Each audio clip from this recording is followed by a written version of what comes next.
Ok, alors chers amis, on commence le jour de Tania.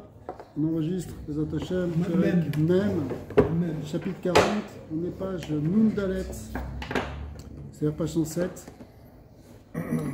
On a vu dans le dernier cours d'une manière un peu élaborée, d'après les concepts de Kabbalah, et on va les revoir un tout petit peu ici, l'idée de qu'est-ce qui se passe pour une tfila sans kavana ou la Torah sans kavana. Et en réalité, on va reprendre ici dans le Pérec même, le Moazaken va reprendre ce concept et il va expliquer dans quel cas on peut rattraper. Parce qu'on avait vu que tant qu'on n'a pas étudié l'Ishma, cette étude elle ne monte pas.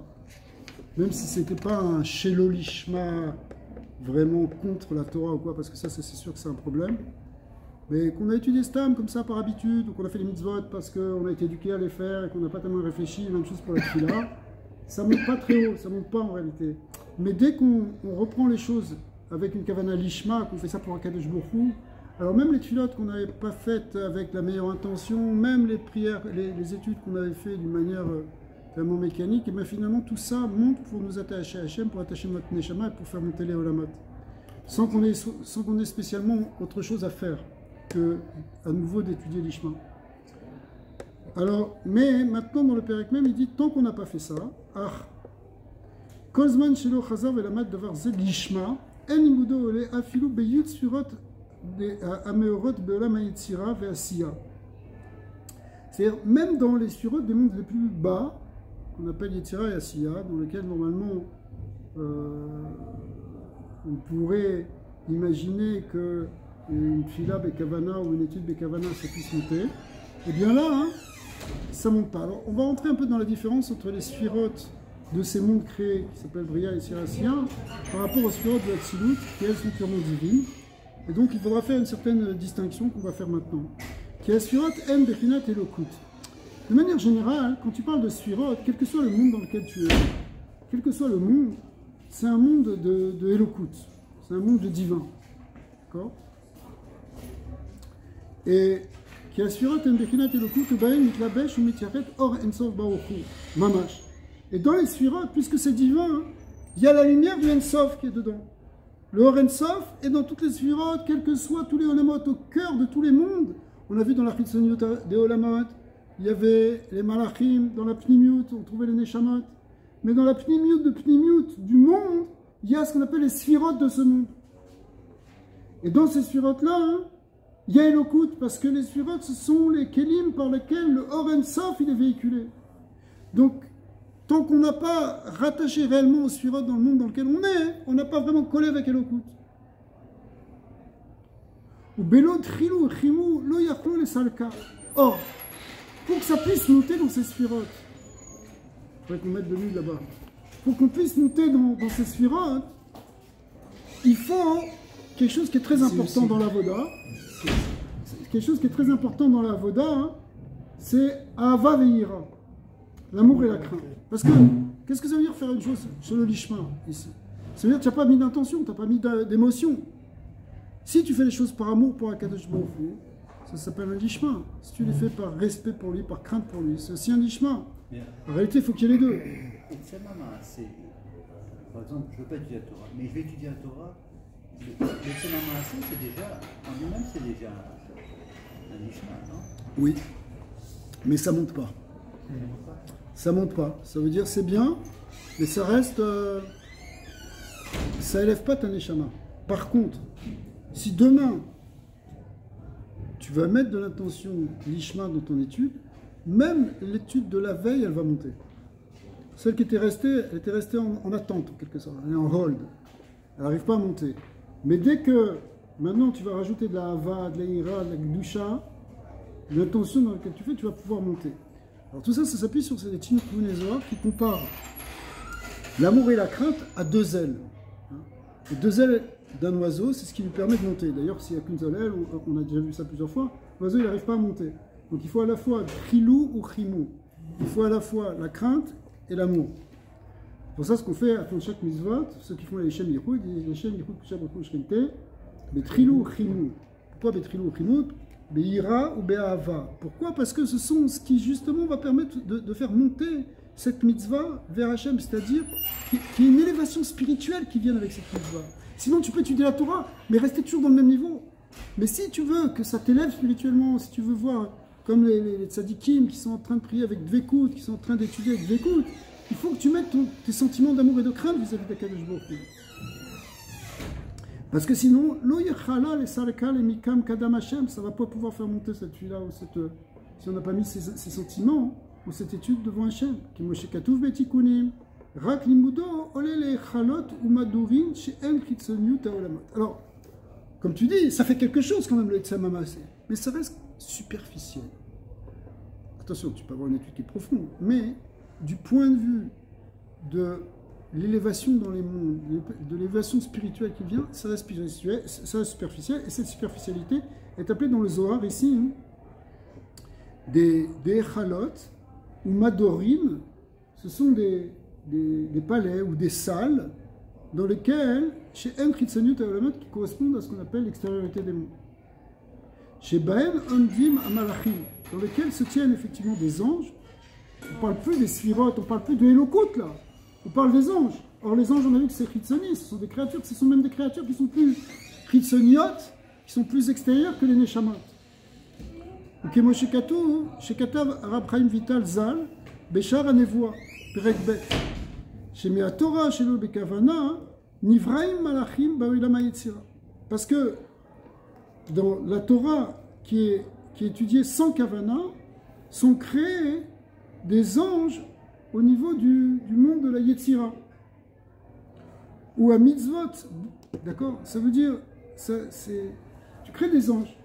Tu crées des anges, c'est pas la dvekout avec le kout. Mais tu as quand même fait quelque chose. Mais des anges qui sont bon au niveau de Yetzira. Ou à mitzvot, bli kavana. Maintenant, quand là on a dit Torah c'est Yetzira, mais les mitzvot c'est plus physique. Alors ça crée des anges au niveau du Olam, à Asiya, qui est en dessous de Yetzira. D'accord? Ou mitzvot beli kavana, nivreim malachim ba'ilam à Asiya. Vechol malachim em baale chomer vetsura. Alors maintenant, quand tu parles des anges, les anges, c'est des créatures. C'est fait de ce qu'on appelle chomer et tsura, ce qu'on pourrait traduire aujourd'hui en forme d'un corps et d'une âme. Un corps et d'une âme peut-être spirituelle, parce qu'on parle de quelque chose d'angélique. Mais ce sont quand même quelque chose... Ils ont un manque, non, de quelque chose. Oui, mais effectivement, mais ce sont des créatures. Et des fois, enfin, il y a une grande confusion qu'on a tendance à faire au départ. Et que le monde fait, c'est une confusion entre le spirituel et le divin. Le divin, c'est pas le spirituel. Un ange, il vit dans un monde spirituel, il y a une dimension spirituelle, mais quand on parle de la Siya, c'est pas le côté matériel de la Siya dans lequel il vit, c'est dans le côté spirituel de la Siya. Parce que le monde de la Siya, il n'est pas que matériel. Le côté matériel dans le monde de la Siya, c'est juste la fin de la Siya. D'accord? Il y a d'autres madrigotes qui sont plus élevés, qui sont plus subtils, qui sont plus spirituels. Or, les anges qui se trouvent en Asiya ou qui se trouvent en Yitzhira ou même en Bria, eh bien, ils sont quand même composés de ce qu'on appelle Chomer Vetsura, c'est-à-dire qu'ils ont une forme de corps et d'âme. Le corps, évidemment, c'est pas un corps physique, c'est un corps subtil, c'est un corps lumineux, et leur âme est un peu plus subtile encore, mais ils sont quand même ils sont considérés comme des créatures. Ils ne sont pas divins. Aval, Torah chez le Lishma, mais la Torah chez le Lishma, Mamash, qui gagne l'Iyot. Alors maintenant, quand tu parles de Torah chez le Lishma, Mamash, c'est quoi la Torah chez le Lishma, Mamash? C'est que tu étudies pas simplement sans intention de te rapprocher d'Hachem ou de réparer la Shrina ou d'amener le bien dans le monde, mais que tu étudies. Alors, un vrai chez le Lishma, c'est quoi le vrai chez le Lishma? C'est que tu étudies pour être un Talmid Racham, tu étudies, ce qui est déjà pas mal d'ailleurs, mais c'est comme chez le Lishma parce que c'est pour toi que tu le fais. Ou tu étudies pour avoir une parnassa par exemple, parce que tu as besoin d'avoir de l'argent pour donner des cours pour avoir de l'argent, ce qui peut être acceptable dans certaines conditions. Il y a des terribles d'appel à l'Alacha, c'est pas sourd, mais ça s'appelle pas Lishma, c'est un vrai Shelo Lishma. C'est pas un Shelo Lishma méchant, ça peut être un Shelo Lishma même permis dans certains cas, mais c'est Shelo Lishma, c'est pas pour Hachem, tu le fais, c'est pour toi, pour ta parnassa. Okay? Ah, pour ta parnassa, on comprend que tu as besoin de parnassa, ou peut-être on te l'a permis, mais ça ne s'appelle pas un lishma. Alors dans ces cas-là, ça ne veut pas dire d'ailleurs que quelqu'un qui donne des cours et qui se fait payer pour, qui ne puisse pas atteindre aussi une madriga de l'ishma. Parce que tout dépend de l'intention qu'il va faire. Ça reste en suspens jusqu'à ce que... Non, mais même, ça veut dire même s'il va recevoir, par exemple, tu vas prendre un avreur dans un collège. Donc l'avreur dans un collège, à la fin du mois ou à la fin de la semaine, il reçoit un salaire. Donc tu peux dire que c'est pas l'ishma, parce qu'en fait il utilise ça pour l'argent. Mais de l'autre côté, c'est pas vrai. Tu peux avoir le même avreur qui étudie avec une vraie kavana pour servir à Kadosh Baruch Hu, par amour, par crainte, et il se trouve que le collège est là pour le soutenir, pour qu'il puisse faire cette avoda. Donc sa kavana, elle peut être l'ishma, elle peut être complètement l'ishma. C'est Chazvé Shalom de penser que les avrechim, ils font tous ça simplement parce qu'ils ont trouvé une planque pour avoir une part de ça. C'est pas vrai. Mais la kavana, elle dépend de ta kavana en réalité, de l'intention que toi tu vas mettre. Tu peux être un avray, avoir une kavana l'ishma, et tu peux être un balabaïk et ne pas avoir une kavana l'ishma. Tout est différent. Ça veut dire, ça veut rien dire. C'est une question d'intention. Alors, quand c'est une vraie Torah chez le Lishma, par exemple, alors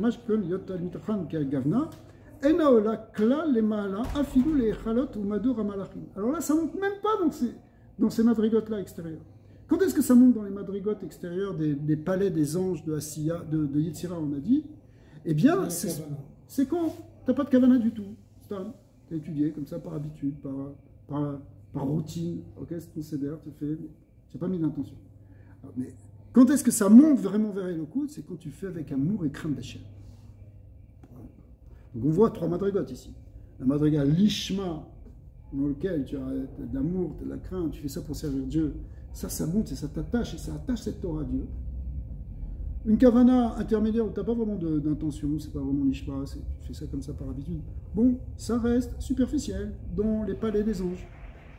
Et puis, une kavana où c'est vraiment pas l'ishma, alors là ça bouge pas. Ça sort pas du Beth Midrash, ça monte pas au-dessus du plafond. Mais ça fait quoi? Ça fait rien. Ça fait rien. Ça fait rien. Quand je dis ça fait rien, ça fait pas rien parce que tu as dit des livrets Torah et les livrets Torah, elles ont une kedusha en tant que telle. Donc toi, ça t'a mis dans un univers de Torah, ça a amené quand même un certain ormakif autour de toi. Ça amène une certaine protection, ça amène aussi un développement intellectuel. Il y a plein de choses que ça peut amener. Non, pas de chez le Lishma. Même chez le Lishma. Ouais. Mais au niveau de l'élévation spirituelle, quand on dit l'élévation spirituelle, ça veut dire... Parce que c'est quoi l'élévation spirituelle d'après la Kabbalah, d'après la Chassidut? L'élévation spirituelle, c'est pas un truc physique. C'est des niveaux de dvekut, des niveaux de proximité avec Hachem que ça va générer. Pour que ça génère des niveaux de proximité avec Hachem, il faut que tu mettes des intentions, une bonne intention. Une intention faite de te rapprocher d'Hachem, ou de faire plaisir à Hachem, comme on a vu, et comme on verra encore après, les différents niveaux de l'ishma, quand on fait ça comme un fils qui veut servir ses parents, qui veut faire kibboud aven pour leur faire plaisir. Il ne fait pas ça pour lui. Et dès que son père il voit qu'il a besoin d'un verre d'eau, il court pour lui donner. Pourquoi? C'est un vrai lishma en réalité. Il ne fait pas en se disant ouais, mon père, ça il va m'aimer, il va me donner une récompense. Non, tu as envie de faire plaisir. En réalité, notre travail d'attachement, elle peut être la même chose. Ça s'appelle lishma. C'est un des degrés de lishma. C'est une des manières de voir le lishma. Et vouloir atteindre des degrés. C'est pas vraiment l'ishma. C'est une négia. Chazak, c'est une négia, absolument. Quand tu fais ça pour atteindre des asagot, pour avoir des madrigot, souvent dans la chassidut, en particulier la chassidut rabbad, on rejette cette tendance-là à étudier pour atteindre une madriga.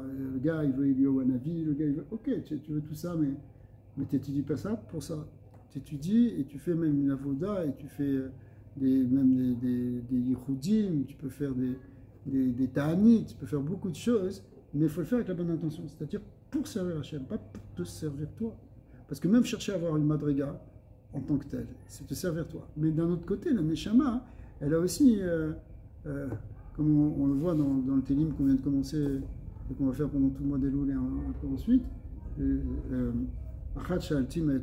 a une chose que j'ai demandé de toi, David Amelech, Chazot benu Hashem, Shifti bevet Hashem, il veut être là, baigné dans la lumière d'Hachem, être assis dans être assis dans le palais d'Akadosh Baruch Hu. C'est normal qu'on ait un désir d'être proche d'Hachem. C'est normal qu'on veuille être, qu'on cherche la dvékout. La Neshama, elle cherche la dvékout. Mais c'est vrai que dans certains Ma'amarim de Chassidut, on dit même ça, hein, ce qui est marqué dans ce livre, c'est encore qu'une madriga de Avoda. Il y a des Avodot où on ne cherche même pas ça. Ça, c'est plus haut au niveau de son Chassidut, où la personne ne cherche strictement rien pour elle. Elle ne cherche rien qu'à faire des choses pour Akadosh Baruch Hu, qu'on reçoive quelque chose, qu'on se sente bien, qu'on ne se sente pas bien, peu importe. Bon, ça c'est des madrigotes. Mais en tout cas, hein, tu as raison de souligner ça. Ok, il y en a, les malins, affilou les chalot ou madour amalachim de Gdusha. Et là, nishret le mata, beolamazé, à Gashmi. Ça reste dans quelque chose de Gashmi. À la limite, c'est pas tellement plus kadosh que d'avoir étudié les maths. D'accord? Quand tu étudies les maths, tu ne fais pas pour la dvékout avec Hachem. Tu fais parce qu'il faut que tu passes un examen. Il faut que parce que tu veux comprendre quelque chose, tu veux régler un problème, tu veux toutes sortes de choses. Mais ça reste quelque chose qui reste gashmi, même si c'est une étude intellectuelle. Mais c'est une étude intellectuelle qui reste dans mon matériel, qui ne s'approche pas du divin. Moins de voir les mathématiques comme quelque chose de sacré qui vient de Dieu, tout ça, mais ça c'est encore autre chose. Est-ce qu'il vaut mieux... Les gématria, ça vient de là. C'est une question un peu bête pour qu'on connaisse la réponse, mais est-ce qu'il vaut mieux le faire quand même que de ne pas faire? Est-ce qu'il vaut mieux... Non. Alors, il y a un grand principe qu'on a vu un peu la semaine dernière, qui était tout en haut de la page Namdalet, enfin, ça commençait la page d'avant, c'est Leolam Yasok Adam chez le Ishma, chez le Ishma, Balishma. Il faut toujours étudier. Alors, il avait expliqué pourquoi. Pourquoi? Parce que malgré tout, même si la Gdusha, elle est en exil, elle est pas, on la voit pas parce qu'on étudie chez le Lishma, on la voit pas parce on est encore éloigné du divin, malgré tout, elle est habillée dedans. Donc il y a toujours une Gdusha dans les livrets Torah qui fait que ça va t'amener à un moment ou à un autre à étudier l'Ishma, et quand tu vas étudier l'Ishma, ça va faire remonter tout ce que tu n'avais pas fait. Ou tout ce que tu avais fait chez l'Ishma. Alors, le problème quand on étudie chez l'Ishma Mama, c'est-à-dire avec une vraie mauvaise intention, entre guillemets, c'est que ça nous attache, c'est où Madour, dans l'homme à Gashmi, l'homme à Gashmi, il s'appelle Madour à Klipot, c'est en fait un lieu où il y a des écorces. Quand on dit des Klipot, ça veut dire des forces négatives. Et il ramène dans la Gaal, les petites notes à gauche, Moshe Katouf Bezoar, Chalek Gimel, Daf Lamed Aleph Amoud Bet, Daf Kouf Kav Aleph Amoud Bet, Ain Sham. Qu'est-ce qui est marqué là-bas? Aïmila Salka, cette parole, elle monte, ou Bak'a Rekiim, elle transperce les cieux, verroulé. Veiter Ma Deiter, elle éveille ce qu'elle éveille, Itav Tav, verroulé. Si c'est bien, c'est bien, si c'est pas bien, c'est pas bien. C'est-à-dire que si tu as une mauvaise intention, ça va partir dans une certaine direction, mais qui va t'attacher parce que Shalom au Klipot. Si ça marche bien, oui, pardon. Non, vous terminez, je m'excuse. Si l'intention elle est bonne, ça va traverser les mondes pour s'élever vers Akadosh Baruch Hu, ça va traverser les cieux, mais sinon, ça va aller dans la direction opposée. Parce qu'en fait, si vous voulez, un grand principe, c'est que l'intention, c'est la kavana. D'accord?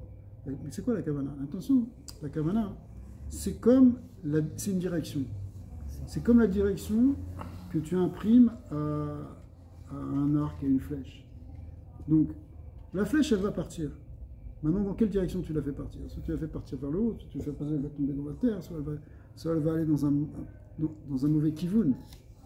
Donc c'est pour ça que c'est ce que dit le Zohar là-bas. Ça va monter, mais ça va monter de quel côté? Ça va partir de quel côté? Quel est un exemple de mauvaise intention? Alors, là, les mauvaises intentions qu'il a données, c'est des mauvaises intentions qui ne sont pas très mauvaises. Par exemple, le fait d'étudier pour être un Talmid Racham, pour être appelé un Rav, pour avoir un poste, pour avoir une paye. Ok, c'est pas une intention très noble, mais c'est pas non plus 100% mauvais. Mais malgré tout, ça attache à la clipa. Après, il y a des mauvaises intentions qui sont pires que ça. C'est celui, comme c'est marqué dans Tosfot, celui qui étudie les kanter. C'est quoi les kanter? Il étudie la Torah pour bien la comprendre, pour aller casser des talmidei chachamim, pour montrer, je vais l'apprendre pour montrer les failles, etc. Il n'y arrivera pas, mais c'est pour ça qu'il le fait. D'accord? Alors ça, c'est son intention, elle attache vraiment aux forces du mal. Ouais. Ce que je voulais vous demander, c'était par rapport à moi, je pense. On arrive, on dit ok, il y a le cours de Tania ce soir, tu es fatigué, ça, tu viens, tu te lèves, tu vois, est-ce que c'est considéré pas l'ishma déjà tu vois, tu te bats avec toi-même, tu dis ok, il faut que j'aille à mon cours, il faut que ça. C'est pas évident. Vous voyez ce que je veux dire? Je veux dire, dans ta chambre, qu'on soit au niveau de. Alors maintenant, la question c'est pourquoi tu dois aller à ton cours? Alors, si c'est par idée de Kabbalat Ol, tu te dis, bah, c'est pour servir à Kadosh Baruch Hu, même quand j'ai pas envie, je le fais, même quand j'ai un petit coup de flemme, je me force. C'est une grande valeur. C'est une très grande valeur parce qu'on n'a pas l'impression que tu mets les grands sentiments, etc. Mais au contraire, ça fait appel à une force de la Neshama qui est très importante. Dans les sueurs de la Neshama, ce niveau-là de Kabbalat Ol, c'est le dernier niveau qui s'appelle Malchut. Malchut, c'est Kabbalat Ol Malchut. Donc tu fais ça parce que Akadosh Baruch Hu nous a demandé d'étudier la Torah, je le fais et je me casse. En réalité, c'est une très grande valeur et ça ouvre des portes qui fait qu'après, plus tard, tu vas pouvoir le faire avec Ahava Vira. Donc on est obligé de passer par des moments aussi où on est, ce qu'on appelle dans des mochines de 4 notes, où on a l'esprit, où on est un peu fermé, on n'a pas envie. Malgré tout, on se force. Ça va faire que plus tard, ça va ouvrir d'autres choses. On va le faire avec beaucoup plus de compréhension. Donc, mais des fois aussi, tu le fais parce que tu le forces, parce que tu te dis toutes sortes de raisons. Tu te dis bon, si je viens pas, les gens vont se moquer de moi. Si je viens pas, ma femme elle va me hurler dessus. Si je viens pas, tu peux avoir 36 raisons pour lesquelles, j'en sais rien, ça peut t'arriver. Alors, à ce moment-là, c'est sûr que c'est pas une super intention. Mais quand c'est vraiment tu le fais pour servir Hachem, tu dis voilà, j'ai pas envie, mais je le fais pour te servir Hachem, ça c'est un vrai lishma et ça a beaucoup de valeur. Alors, je ne veux pas rentrer dans la nomenclature du Benoni et du Ouais. prélude de tout ce qui passe là, mais je veux dire, entre guillemets, un Benoni, je crois que c'est des émotions, des sentiments normaux d'une personne. Je veux dire, on est. Parce que tu as un tzaddik là, tu vois ce que je veux dire, c'est. Quand tu es mêlé dans ce monde, automatiquement, tu as ces deux forces qui se tirent en toi, tu vois. Donc, est-ce que tu vas pouvoir arriver à ce lishma vraiment ou notre étude, je ne veux pas dire qu'elle est en vain, parce que moi je pense que si tu donnes du temps, tu dois quand même donner du temps. Non, voilà, c'est ça, c'est jamais Non, en mais vain. quand tu te forces pour aller à un shiur, c'est une grande valeur. C'est une grande valeur, c'est certain. Tu es dans une. Même sans entrer dans le concept de l'ishma, chez l'ishma, c'est encore un autre concept. C'est une que tu es dans une guerre contre ton Yetzara. Tu gagnes ton Yetzara. Ok. Merci. Il ramène ensuite une autre source, toujours dans la gare, une autre source du Zohar qui dit Mila de Oraita dit David Mina Kala, la parole de la Torah elle fait un col, une voix, un chant, les salik, les roulets qui montent. Donc, Kalin de Oraita, les Sluta Bakin Rekinin, et là-bas aussi c'est marqué encore que les paroles de Torah et de Tfila, elles transpercent les cieux. Donc c'est effectivement vers quoi il y a une puissance en fait dans l'étude de la Torah, une puissance dans la Tfila, spirituelle évidemment, qui fait que ça peut monter, mais à toi de l'orienter. Ok, Moshe Katouf Bezoar al-Passouk, je reprends dans le texte, les petites lignes, ok, Moshe Katouf, enfin dans le côté droit de la colonne, Moshe Katouf Bezoar al-Passouk, Ma Yitron le Adam, Bechol Amalo, à quoi bon la peine de l'homme dans ce monde, Bechol Amalo, chez Amol Tachat Hashemesh, tout cet effort qu'il va faire sous le soleil. Shlomo Meller, il dit ça de manière un peu déprimante. Il dit à quoi ça sert tous ces efforts que tu vas faire sous le soleil à la fin de te rester. Okay. Mais le Zohar, évidemment, il pousse les choses un peu plus loin et il dit même Amalo Shel Torah. À quoi bon les efforts que tu fais d'étude de la Torah si finalement ça ne monte pas? Alors évidemment, nous on a dit qu'il y a un rattrapage parce que si ça n'a pas monté aujourd'hui, tu peux le faire remonter demain. Mais sur le moment, a priori, ça ne monte pas. Même les efforts de la Torah, le Zohar ici, le fait pour tes honneurs, eh ben, ça ne va pas monter, mon ami. Ça va t'attacher, au contraire, à quelque chose de négatif. Est-ce que le lishma lui-même, c'est un dégradé? C'est-à-dire on peut arriver déjà à un premier niveau de lishma qui va nous permettre de surtout monter, ou il faut arriver à un lishma, c'est une catégorie, tu es out? Non, absolument, absolument. C'est une très bonne remarque. Le lishma, c'est quelque chose de relatif par rapport à un certain niveau. Autrement dit, quelque chose que tu as fait lishma aujourd'hui, pour toi c'était lishma, mais demain, tu le verras comme quelque chose qui était bon. Encore un peu chez le lishma par rapport à un niveau plus affiné de ta relation, plus affiné de ton intention. Plus tu vas faire les choses avec. Pour comprendre cette idée d'évolution et de progression, tu peux prendre par exemple.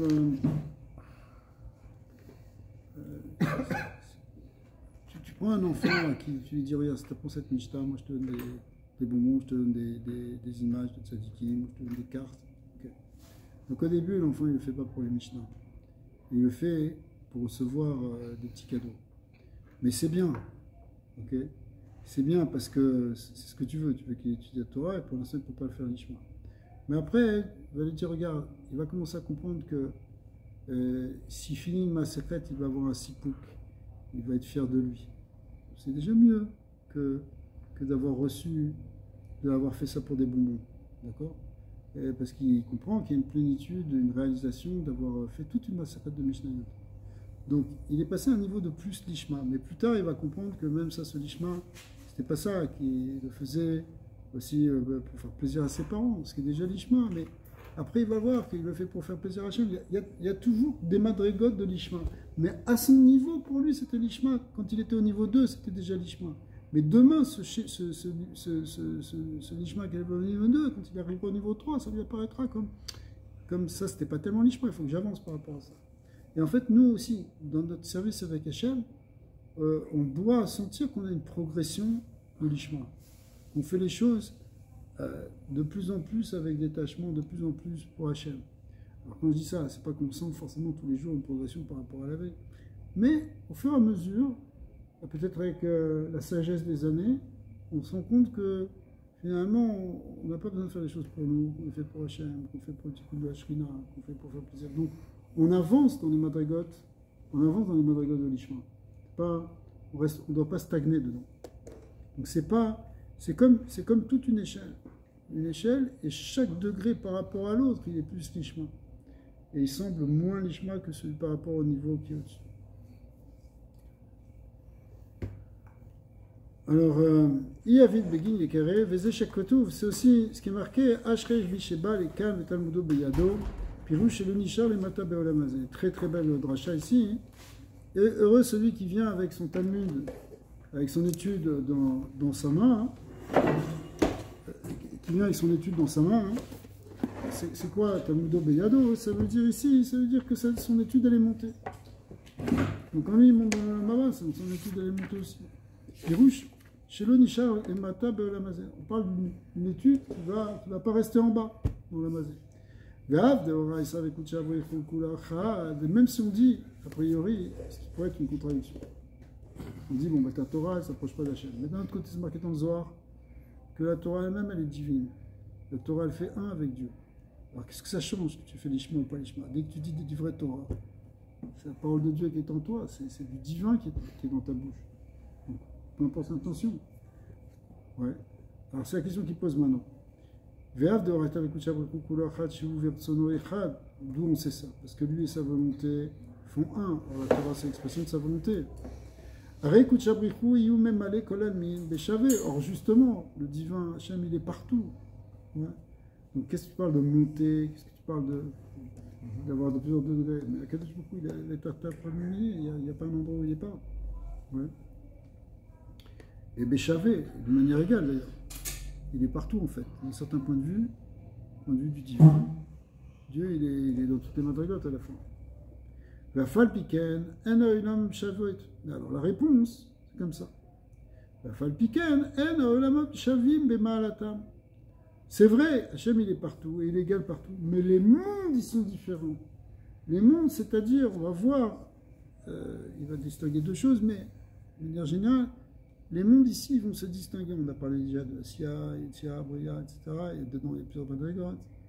Ces mondes, ils se distinguent par le niveau de révélation de lumière qu'il y a dedans. On va voir qu'ils vont dépendre à la fois des kélim de ces mondes et en même temps du degré de lumière qui peut se révéler. Donc plus un monde, si vous voulez, pour le dire simplement, plus un monde, il est élevé, ça veut dire que c'est un monde où la lumière de Dieu est plus révélée. C'est quoi l'élévation d'un monde? C'est un niveau de révélation de lumière. Alors, c'est ce qu'on va expliquer. Il va falloir un petit peu s'accrocher, mais c'est pas très difficile. Ve'afal viken, ha'olamot shavim b'ma'alatam, ve'ashin ou be'amekabelim. En réalité, ce sont les Mekabelim, c'est-à-dire les créatures qui se trouvent dans ces mondes, ça peut être nous y compris. Eh bien, c'est pour nous qu'il va y avoir des différences. Dieu, de son point de vue à lui, répétons-nous ça bien, il n'est absolument pas changé par quoi que ce soit de la création du monde, ni par le Tzimtzum, ni par l'expansion des Sphirot, ni par quoi que ce soit. Il est chavé, il est égal dans toutes les madrigotes. Dieu, il est autant en haut qu'en bas, autant dans Hatzilut que dans Asiya. Qu'est-ce qui distingue Hatzilut de Asiya? Si Hatzilut c'est le plus haut monde et Asiya le plus bas, c'est quoi qui distingue ça? C'est le niveau de révélation de ce Dieu pour les créatures qui s'y trouvent. D'accord? C'est ce qu'il explique. Ça dépend de Mekabelim. Et ça se fait sur 2 points. Beshne Bechinot. Aechad, Sha'elionim, Mekablim, Aera, Yoter, Gdola, les Enketz. Premièrement, les niveaux d'en haut, les olamot d'en haut, les créatures d'en haut, elles reçoivent beaucoup plus de lumière. Beaucoup plus de lumière. La lumière est beaucoup plus intense, la lumière est beaucoup plus forte dans Hatzilut que dans Asiya. C'est qui ça? Peu importe. Pour l'instant, peu importe. On n'est pas en train de dire si c'est Tzadikim, les Neshamot, etc. On est en train de ce qui définit la madriga d'un olamot. Ce qui définit la madriga d'un olam, c'est que dans ce olam, il y a une révélation pour ceux qui s'y trouvent, pour ce qu'il y a dedans, y compris même peut-être, en tout cas, eh bien, qui est d'une lumière beaucoup plus... Ce qui s'y trouve comme révélation, c'est une lumière plus grande. C'est comme si Hachem, il montre plus sa lumière dans ces mondes-là que dans les mondes d'en bas. Et ça, il dit, c'est extrêmement différent, hein, les Enquêtes. Il y a beaucoup de différences entre ce monde-ci et l'Olam Hatzilut. C'est énorme la différence de révélation de lumière qu'il peut y avoir. D'accord? C'est que de la lumière. Ça, c'est la première chose. Vachenit, chez Mekabelim, bli levushim ou masarim rabim kolka. Deuxièmement, c'est que les filtres qui véhiculent cette lumière, ils sont beaucoup plus fins et ils sont moins nombreux dans les mondes supérieurs que dans les mondes d'en bas. Donc, d'un point de vue de la lumière est plus intense. Deuxièmement, les kelim qui filtrent cette lumière, ils sont beaucoup plus fins et moins nombreux dans les mondes supérieurs. C'est un noir, parce qu'il y a moins de Alors, filtres. il y a une différence, c'est qu'on explique que tout est constitué, si vous voulez, C'est les créatures, c'est ça, les kelim, non? Alors, on ne parle pas de créatures pour l'instant, on parle des olamot. Donc, dans les olamot, alors les filtres ici, c'est ce qu'on appelle les kelim. Dans les sphirotes, il y a or et keli. Alors, dans une sphira, dans un monde spécifique, par exemple, le sphira de chesed de Hatzilut, eh bien, il y a 2 choses qui peuvent définir ce chesed de Hatzilut. D'une part, la lumière de chesed qui s'y trouve. Deuxièmement, le keli du chesed qui s'y trouve. Donc, ça pourrait être pour n'importe quelle sphira. Quand tu es dans le Olam Hatzilut, quand tu regardes ce monde-ci, ce monde-là, la lumière est très forte et le Keli laisse passer beaucoup la lumière. Dans le monde d'en bas, la lumière est beaucoup plus faible et le Keli est beaucoup plus opaque. Alors le résultat est encore moins. Alors c'est encore moins. C'est 2 fois moins. C'est ce qu'il a expliqué ici, Hazar. Alors, le mérite de l'homme, il est tellement plus grand. C'est ce qui... Alors, peut-être. Donc, il y a en réalité ces 2 Bechinot. Il y a à la fois, ça veut dire en fait, dans les mondes supérieurs, les orotes, les lumières, elles sont très intenses, et les kelim, ils sont très dark, très fins. Et dans le monde d'en bas, les lumières, elles sont très faibles, et les kelim, ils sont très épais. D'accord? Donc, par exemple,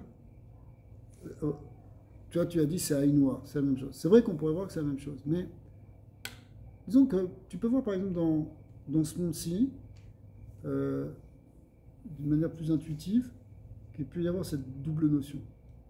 Par exemple, tu peux voir quelqu'un qui a une grande neshama et un corps très fin. Quand on dit très fin, c'est-à-dire un corps qui est raffiné. Mais tu peux avoir aussi des fois quelqu'un qui a une grande neshama, mais un corps qui n'est pas raffiné. Ou tu peux avoir quelqu'un qui n'a pas une très grande neshama, mais un corps raffiné. Ou tu peux avoir quelqu'un qui a... Voilà. Donc pourquoi? Parce que tu peux jouer sur ces 2 paramètres. Le côté de la neshama et le côté du corps. Comment c'est une grande neshama? Il a des grands asagot, des grands inyanim, mais son corps il ne suit pas du tout. Son corps il est dans tout état avot, il est attaché avec l'Ipa. Tu vois des fois des gens comme ça. C'était le cas d'Esav, par exemple. Esav lui-même, il avait des assagotes incroyables, il avait assez, ce qu'on appelle les horreurs de Tohu, les plus grosses lumières. Mais d'un côté, son gouffre, son corps, lui, il était au contraire à un niveau très gasse. Il était pris dans toutes les taravotes. Alors, ça c'est cet exemple pour comprendre que ça peut se jouer, que les choses elles se jouent ici. Ce que nous dit le Norazaken, c'est que ça se joue sur deux paramètres, à la fois le paramètre de la lumière, à la fois le paramètre du Keli. Alors, ces deux paramètres, donc on a dit, donc c'est ce qui permet, bon, pour résumer, dans les mondes supérieurs, le or, il est fort et le Keli, il voile pas tellement la lumière, alors que dans les mondes inférieurs, le or, il est faible et le Keli, il est très épais. C'est ce système qui permet qu'on a un libre arbitre, non, Rabbi? Ouais. Sinon, on n'aurait pas de libre arbitre. Oui, c'est sûr que ça joue avec le libre arbitre. Ouais. C'est parce qu'il y a effectivement, on peut dire que parce qu'il y a un voile de lumière, alors effectivement, on ne voit pas tout clair et ça nous laisse le choix entre le bien et le mal, c'est mon chef. 100%. Alors, maintenant, pourquoi il nous a dit ça? Il nous a dit ça pour répondre à la kusha qu'il avait posée. Il a dit, mais finalement, la Torah, Vekuchabriku, Chadou, donc normalement, Dieu il est le même partout, donc que tu dis l'Ishma, que tu rentres soit dans le Olam Asiya, que tu montes dans les Olam supérieurs, le Chashou, puisqu'Hachem il est autant pareil. Il est autant pareil, mais pas au niveau de son dévoilement. Parce qu'au niveau de son dévoilement, il est beaucoup plus grand dans les mondes supérieurs que dans les mondes inférieurs, et ça à cause des deux raisons, à la fois la raison de la lumière, à la fois la raison du Kéli. Ok. Olam Hazé ou Olam HaShafel.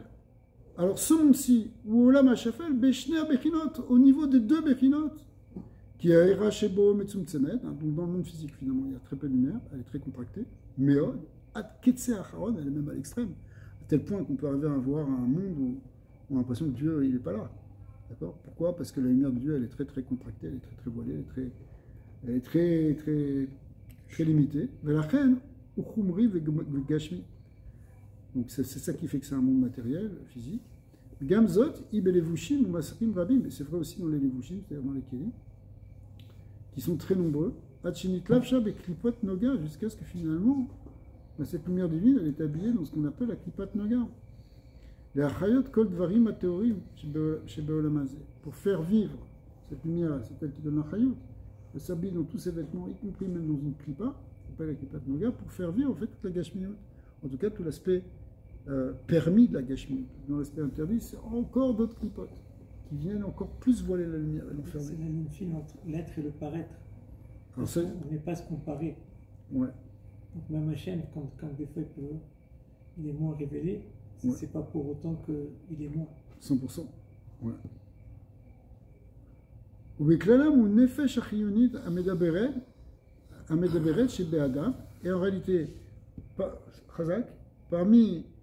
parmi tous ces niveaux qui concernent la Kippat Noga, il y a aussi l'âme de l'homme qui parle. L'âme de l'homme, le Nefesh, de l'homme Hazé, en quelque sorte, eh bien, il est lui-même, il n'a pas accès à beaucoup de lumière. Il a accès juste un petit peu à la lumière. Y compris, au Hachem, il reçoit de la lumière quand même, quand donc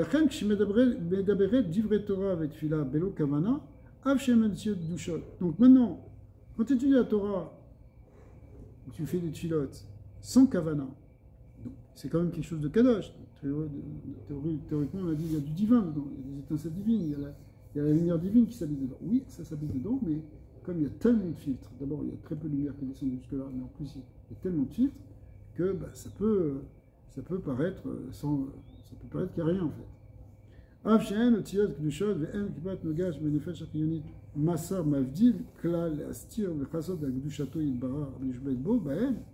Alors, il reprend l'idée, c'est-à-dire du point de vue de la Kedusha d'Hachem, du point de vue d'Hachem lui-même. En réalité, Hachem, il est autant là. Tu peux dire ce que tu veux, tu es dans l'amazé, tu es dans tout.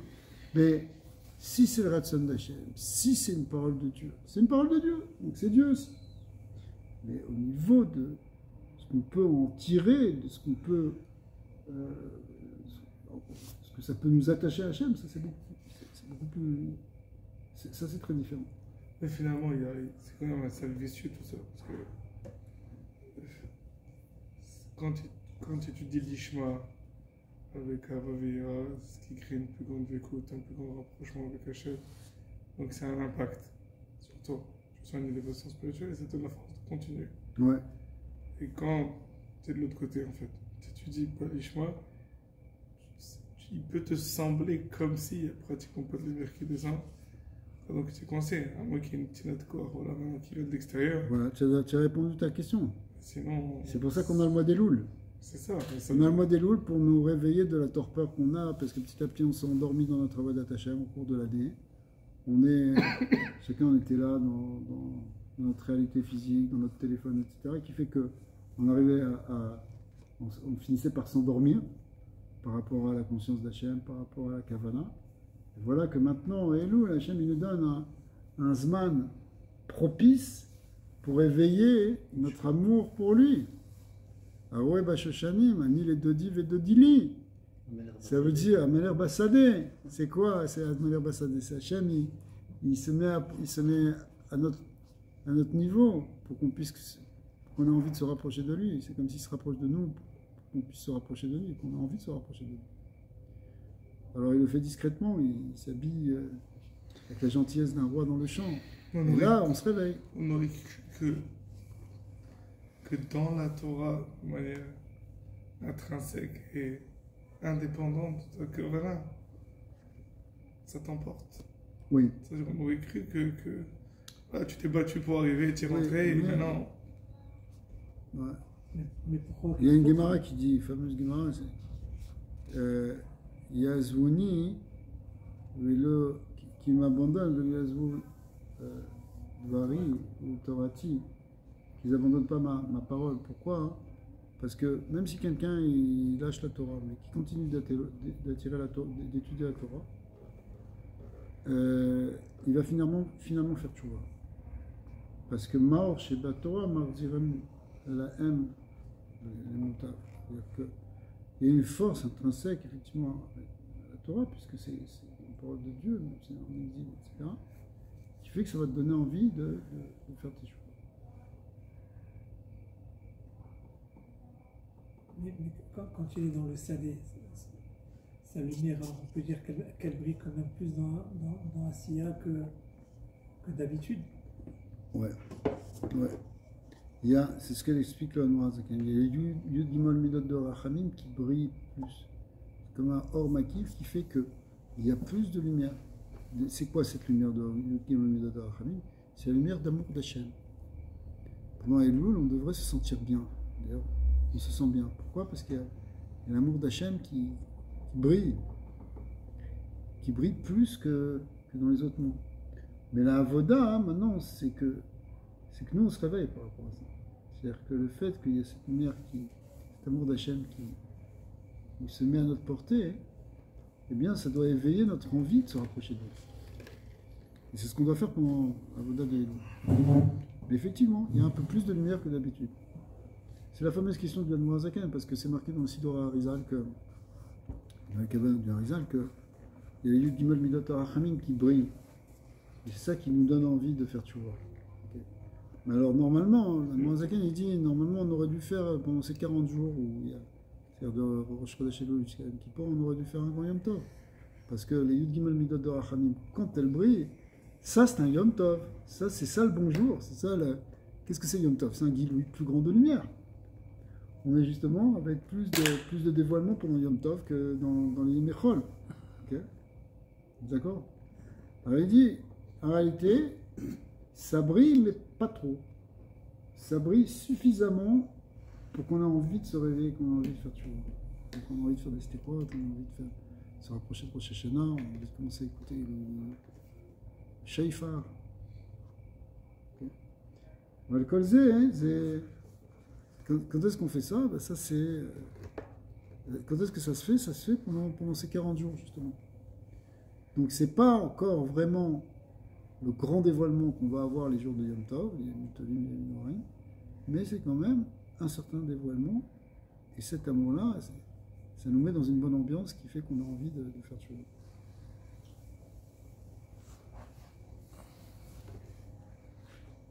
pas comme ça tout le temps. Ouais. Après, ce qu'ils étaient un peu meilleur, c'est plus vraiment Que le je bon vois, arbitre. c'est ça. Non, mais justement, c'est la bonne mesure, mais c'est pas Yom Tov. C'est pas comme si tout le monde devient sadique au mode de l'autre, quand même. Dans la théorie, parce que c'est pas une vraie théorie, parce qu'on peut voir autrement, mais dans la théorie, si les Bnei Israël n'avaient pas fait le Vaudor, les 40 premiers jours, depuis Shavuot jusqu'au 16 Tammuz, eh bien, ils étaient marqués par cette Midat HaRachamim. Et ça aurait marqué tellement les choses qu'avec les premières lochot, avec le Beit HaMikdash éternel, les Yud Gimel Midat HaRachamim, elles brilleraient réellement tout le temps. À cause de toutes ces fautes, et de fautes d'Adam Harishon, etc. Alors, la Knesset Israël, l'Assemblée des âmes, la Malchut, elle ne reçoit pas vraiment toutes ces Yud Gimel Midat HaRachamim tout le temps. C'est très profond tout ça, parce que ça rejoint quand même une question que si Hachem il sait qu'on est dans cet état-là, est-ce qu'on faute? Parce qu'on est loin, non mais le sait. Quelles sont les attentes réalistes? S'il n'y a pas cette aide, s'il n'y a pas Hachem qui vient, qui te réveille, combien on peut s'attendre? On va s'attendre. On a besoin qu'il y ait cet état. C'est ça. Ouais, mais Kadosh Baruch Hu nous a donné toutes les mitzvot aussi pour nous éveiller. C'est-à-dire, il y a un lien de mitzvah goret mitzvah. C'est ce qu'on a dit. Chez le Ishma, Balishma. Avance, vas-y, fais-le, même si c'est pas encore génial. De toute façon, même le jour où on va arriver à un autre niveau, à un grand niveau d'Ishma pour nous, c'est encore rien par rapport à un niveau d'un tzaddik. Ouais. Son intention, sa kavana est beaucoup plus profonde que la nôtre. Donc, mais c'est pas grave, parce que ça c'est par rapport à notre niveau à nous. Tout est toujours BRR, comme on voit même dans le principe même de la création des mondes, c'est tout BRR Amikabéni. C'est pas pareil les Dorot HaRishonim, les Dorot HaAcharonim, les premières générations, c'était les âmes qui étaient beaucoup plus proches du divin que les hommes. Finalement, c'est pour ça qu'il y a eu que plus tard. C'est la tragédie qui se sont révélées après. Ça. Ouais. Ouais, absolument. Alors,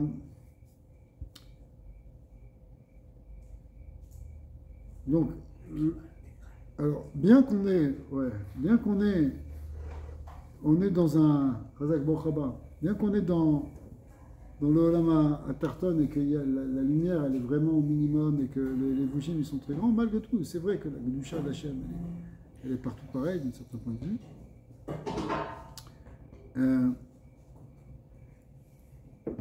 Alors on reprend où est-ce qu'on en était. וגם זאת היא בלבושים ועשרים רבים עד שנתלבשה בקליפת נוגה להחיות כל דברים הטהורים שבעולם הזה, on est au milieu de la page. ובכללם הוא נפש הכי מדבר שבאדם, לכן כשמדברת דברי תורה, donc quand la personne a dit des דברי תורה, ותפילה בלא כוונה, אף שאין אותיות קדושות, même si ce sont des lettres qui sont saintes, ואין קליפת נוגה שבנפש החיונית מסר מבדיל כלל, et que la klipat noga dont on a dit qu'elle fait partie du nefesh hachiyunit, que l'âme vitale de l'homme c'est une partie de cette klipat noga, eh bien ça ne fonctionne pas comme un massar, ça ne fonctionne pas comme un écran. Là, les astir et chazot al gdushato yitbarach, du point de vue de la gdusha. Le niveau de la gdusha d'Hachem, ça reste pareil. Mais je ben, qui moshi mistateret ou mechasser al gdushato yitbarach, shebenefesh hachiyunit, shebeshemet dvarim betelim. ושבנפש החיונית, שבשאר בעלי חיים הטהורים, לאף דלי תתר פנו מינים, מכל מקום יהיו סתימו דכל סתימים. ונקרא אל תסתכל. Alors, quand tu dis des livrets chol, a priori ça devrait, on pourrait même imaginer que ce soit finalement la même chose, puisqu'Akadosh Baruch Hu il est partout, il est habillé dans cette Klipat Noga, donc les paroles de la Torah s'habillent aussi dans Klipat Noga, les paroles de Chol aussi s'habillent dans Klipat Noga, mais en réalité, le niveau du voilement il est différent. Même si dans les livrets de Torah, la Gdusha, elle est là, et quand c'est Shelo Bekavana, cette Gdusha, elle est voilée. Elle est voilée, mais elle est quand même pas autant voilée que dans les paroles Chol. Pourquoi? Parce qu'Akadosh Baruch Hu s'appelle Kel Mistater. Hachem, il se cache en quelque sorte dans ce mystère. elle mistater vegam ha'era ve'itpashtut ha'chayot mimeno yitbara mistateret belevushim masarim rabim v'atzumim עד שנתלבשה ונסתתרה בלבוש נוגה, מה שאין כן באותיות דקדושות של דברי תורה. Alors, c'est vrai, il y a un très grand voilement quand on est dans les choses folles, mais dans les divrei Torah, même si ça se cache, même s'il y a un voilement, parce que ça, finalement ça s'habille même dans le Kipat Noga, le voilement il est différent. מה שאין כן באותיות דקדושה של דברי תורה ותפילה והדרבה, קליפת נוגה מתאפרת לטוב. Ça peut avoir même un impact, transformer cette Kipat Noga, ונכללת בקדושה זו, pour l'inclure elle-même dans la Kedusha. C'est-à-dire que la force du vrai Torah, même si elles sont descendues ici dans un Olam à Tarton, quelque chose complètement gashmi, même si ce n'est pas l'Ishma, malgré tout, ça peut finir par faire un tikkun et transformer la Klippa en Kedusha. La Klippa Noga, elle peut l'intégrer dans la Kedusha. Mais comme Aera Shebaen Kedushato Ibara, Ibeknat Sintu. Malgré tout, donc on revient dans l'autre sens, on est en train de dire que la lumière qui est dedans, la Kedusha qui est dedans, bah, elle est Bechinat Simtsum, Ad Ketse Acharon, à l'extrême, mais Achar chez Akol, Dibour ou Gashmi, étant donné qu'ici, maintenant, c'est vrai que tu as parlé de Torah, mais tu as parlé de Torah avec une parole et une voix, un son qui est physique. Val, Betfila Bekavana, et quand c'est une Fila Bekavana, avec Torah Bekavana, Lishma, הרי הכוונה מתלבשת באותיות הדיבור. הואיל ואי מקור ושורש לאל. Alors à ce moment-là, la kavana elle-même, elle s'habille dans ses lettres, dans cette parole, dans ces lettres de ces mots, si vous voulez. Pourquoi? Parce qu'en réalité, elle est elle-même la source. ואי מקור ושורש לאל, שמלחמתם, parce qu'elle en est la cause. C'est parce que tu avais cette intention que tu as dit des divrei Torah maintenant. Pourquoi tu as dit ces divrei Torah? C'est pour faire plaisir à Hachem. Pourquoi tu avais dit ces divrei Torah? C'est par amour et par crainte. Donc finalement, qu'est-ce qui a été le moteur? Qu'est-ce qui a été la cause de ces divrei Torah? C'est une intention lishma. Donc cette intention lishma, elle s'habille maintenant dans ses paroles, dans ses lettres, dans ses voix, ouais, dans ce col, ou chez Michamata, Besibata, Imedaber Otziot Elu, la reine Imale Otam Ad Mekomam Beyutsuot de Isiao de Bria. À ce moment-là, elle a cette force, cette kavana de pousser, de faire monter, comme on a vu dans le Zohar. Dans la note, il disait, c'est de percer les cieux et de l'amener jusqu'au Yud Sfirot de Yetzira et même de Bria. Et Fima chez Ia Kavana Betrilou Chimou, suivant que cette Kavana d'amour et de crainte et d'amour, elle est au niveau Sirliim, comme on l'avait vu. Si c'est des niveaux supérieurs d'amour et de crainte qui viennent de méditation spirituelle, un amour et une crainte métaphysique, eh bien, ça nous amène dans l'Olam Bria. Et si c'est un amour et une crainte qui est plus au niveau des émotions, plus au niveau des sentiments naturels de la personne, ça va nous faire monter ça fait monter cette Torah, cette fille-là, jusqu'au Olam, à Yetzira Sam. Oteviim Kena. Ok, il y a Trilou Chimou Sirliim, mais Trilou Chimou Tiviim. La crainte et l'amour spirituel, bien ça amène jusque dans le monde de Bria. Par contre, la crainte et l'amour naturel, au niveau plus émotionnel et sentimental, ça mène au niveau des Vesham Meir Misgale Oren Sovoku. Et dans ces sphirotes, on a expliqué, dans ces niveaux de ces sphirotes, puisque dans les niveaux des sphirotes, quels que soient les olamot, il y a la dimension divine. Donc ce qui est intéressant, c'est que même dans le olam hazé, enfin dans le olam asiya, il y a le Oren Sof qui est là dans les sphirotes. Eh bien, Misgale Oren Sof Baruchu, Shiu Ratson Elion Baruchu, qui en fait, c'est quoi le Oren Sof ici? C'est la volonté. Dans les Sfarim Akidoshim, c'est marqué que le Ratson Elion, la volonté suprême de Dieu, c'est le Oren Sof. Une des manières d'expliquer ce que c'est que le Oren Sof, c'est d'expliquer que c'est le Ratson Elion. Bon, là-dessus, il y a beaucoup de discussions, beaucoup balim, mais on peut retenir comme ça. Mais Ravi, les séphirotes, elles sont les mêmes dans les 4 mondes. Non. On parlait de Kilim, alors donc c'est ça, elles sont différentes pour laisser passer plus de... Ouais. C'est-à-dire, en tout cas, à l'intérieur d'elle, l'attribut est le même. Après, il y a des différences, on peut faire des différences. Mais à l'intérieur d'elle, il y a le Oren Sof qui est véhiculé. Donc, Shiur Ratzon El Baruchu Amelubash Beotziot HaTorah Shelomed Ubekavanatan Ubetfilatan Ubekavanatan Ubemitzvot Ubekavanatan Ve'ara Gdola Le'en Ketz Ma Shelo Yachol Le'a'ir U'Le'galot Klal Be'od HaOtziot Bemitzvot Ba'olam Hazeh Gashmi Lo Mineh Ve'lo Mitzvot. C'est-à-dire que tant que tu n'élèves pas ces paroles et Et ces otiyot, ces dibourim, il ne les élève pas par l'intention, il les fait monter jusque dans ces sphirotes, que ça reste au niveau de la Mazé Agashmi, et bien c'est évidemment très différent. Et c'est extrêmement différent, il dit le miné velo mitzote, ad et ketz ayamin sheitale olam begashmito v'nigale kuvod Hashem, v'chile kenal be'alchut, jusqu'au moment où finalement même le Olam Hazé lui-même il sera transformé, il sera élevé, il sera au moment de Triat HaMetim, on n'est pas encore là. On reprendra à partir de là, Bezat Hashem, la semaine prochaine. Baruch Adonai l'Olam, Amen. Ça, comment